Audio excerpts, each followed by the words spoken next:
कहते हैं जब पूरी दुनिया अंधकार में थी, भारत का ज्ञान ही वह प्रकाश था जिसने सभी दिशाओं को रोशन किया।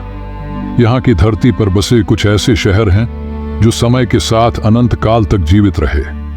कुछ ऐसे विश्वविद्यालय हैं जहाँ हजारों वर्ष पहले विद्या का ऐसा दीप जलाया गया था जो आज भी पूरी दुनिया को दिशा देता है, और ऐसे वैज्ञानिक जो हजारों साल पहले वो खोजें कर चुके थे जिन्हें आधुनिक विज्ञान आज भी मान्यता देता है।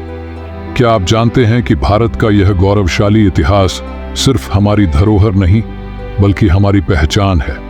इस वीडियो में हम जानेंगे भारत की प्राचीनतम उपलब्धियों के बारे में, उन रहस्यमय कहानियों के बारे में जो साबित करती हैं कि भारत ने दुनिया को ज्ञान, विज्ञान और समृद्धि का क्या उपहार दिया है। तो आइए इस अविस्मरणीय यात्रा में हमारे साथ जुड़िए और देखिए कि कैसे यह देश अपनी अनमोल विरासत से आज भी हमें प्रेरित करता है। इस वीडियो में हम भारत के प्राचीन इतिहास से जुड़ी 7 अद्भुत और दिलचस्प बातें जानेंगे जो हमारे गौरवशाली अतीत की एक झलक पेश करती है। बात नंबर 1, वाराणसी, एक अनंत नगर। भारत का प्राचीन शहर वाराणसी, जिसे बनारस के नाम से भी जाना जाता है, वह शहर है जो आज भी अपने वजूद को संजोए हुए है।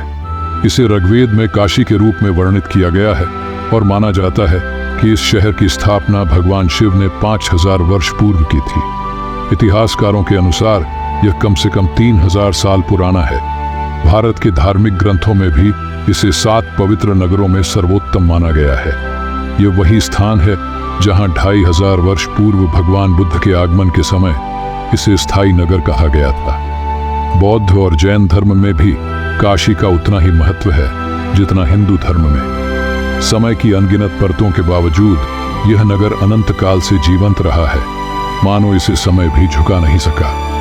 बात नंबर 2, तक्षशिला विश्वविद्यालय, ज्ञान का प्राचीन केंद्र। विश्व का पहला विश्वविद्यालय तक्षशिला प्राचीन भारत का एक अद्भुत शिक्षण केंद्र था। इसे 700 वर्ष पूर्व तक्षशिला शहर में स्थापित किया गया था, जो अब पाकिस्तान में स्थित है।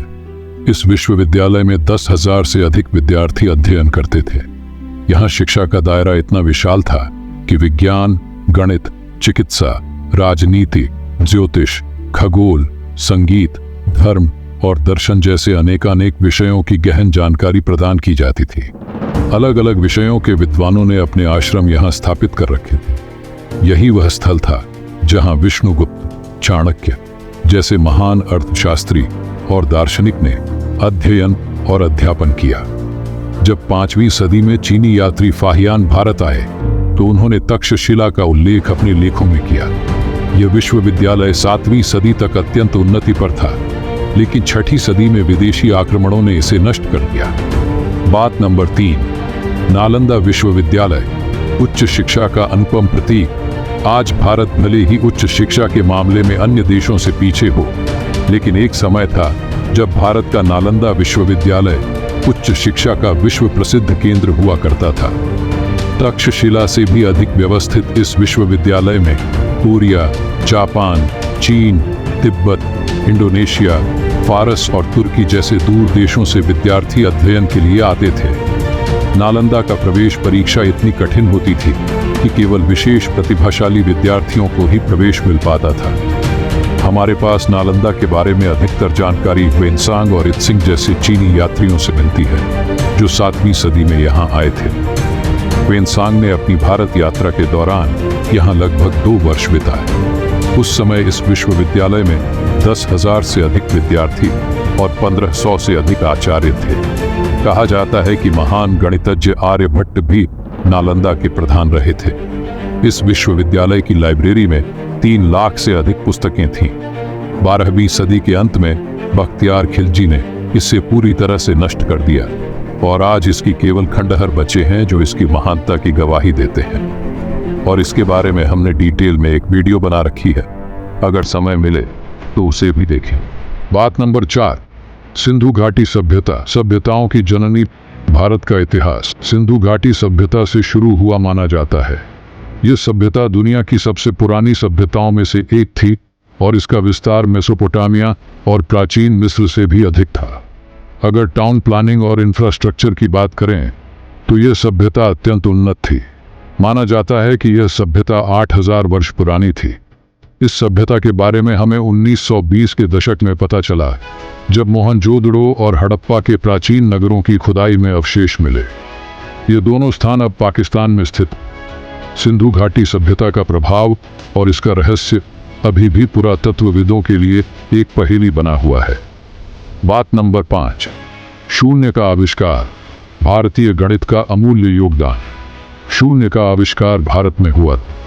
महान गणितज्ञ ब्रह्मगुप्त और आर्यभट्ट को इस खोज का श्रेय दिया जाता है। आज जिसे दुनिया अरबी अंक के रूप में जानती है, वह वास्तव में भारतीय गणितज्ञों का अनमोल योगदान था। 6वीं और 7वीं सदी में इनका आविष्कार हुआ, जिसे बाद में अरब और फारसी विद्वानों ने हिंदू अंक कहा। आइंस्टाइन ने कहा है, हम भारतीयों के ऋणी हैं जिन्होंने हमें गिनती करना सिखाया, जिसके बिना कोई भी सार्थक वैज्ञानिक खोज संभव नहीं होती। बात नंबर 6, सुश्रुत की चिकित्सा कला। प्राचीन सर्जरी का गौरव। आज से लगभग 2600 वर्ष पहले भारतीय चिकित्सक सुश्रुत ने चिकित्सा क्षेत्र में अद्भुत कार्य किया। वह मोतियाबिंद, गुर्दे की पथरी, हड्डी के फ्रैक्चर और यहाँ तक कि प्लास्टिक सर्जरी तक करने में दक्ष थे। इसलिए उन्हें सर्जरी का जनक कहा जाता है।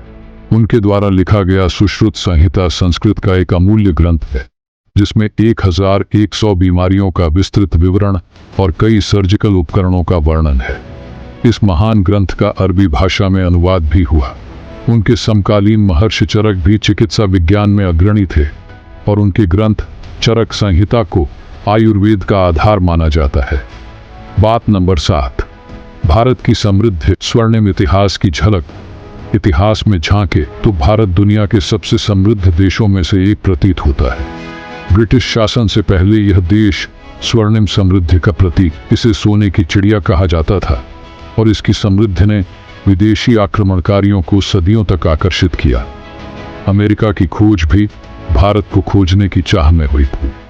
जब कोलंबस भारत के लिए निकला तो वह गलती से अमेरिका पहुंच गया और भारत पहुंचने वाले पहले यूरोपीय यात्री वास्को दा गामा बने, जिन्होंने भारत की भूमि पर कदम रखा।